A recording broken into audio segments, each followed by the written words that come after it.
DSP Vishnupriya தற்கொலை வழக்கு தொடர்பாக சிபிசிஐடி அதிகாரிகள் நாமக்கல் மாவட்ட காவல்துறை அதிகாரிகளிடம் மீண்டும் விசாரணை நடத்தினர். நாமக்கல் மாவட்டம் திருச்செங்கோட்டில் டிஎஸ்பியாக பணியாற்றி வந்த விஷ்ணுபிரியா கடந்த செப்டம்பர் மாதம் 18ஆம் தேதி தற்கொலை செய்து கொண்டார். இந்த வழக்கில் சிபிசிஐடி போலீசார் விசாரணை மேற்கொண்டு வருகின்றனர்.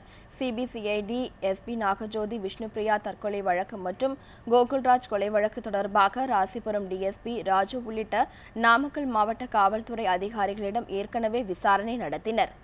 இந்நிலையில் ராசிபுரம் டிஎஸ்பி ராஜு பள்ளிப்பாளையம் ஆய்வாளராக செயல்பட்டு தற்போது நாமக்கல் தனிப்பிரிவு ஆய்வாளராக உள்ள ராஜ், திருச்செங்கோடு எஸ்ஐ சந்திரகலா, காவலர் கௌரி சங்கர் ஆகியோரை நேற்று நாமக்கல் சிபிசிஐடி அலுவலகத்திற்கு நேரில் அழைத்து சிபிசிஐடி டிஎஸ்பி ராஜன் விசாரணை மேற்கொண்டார்.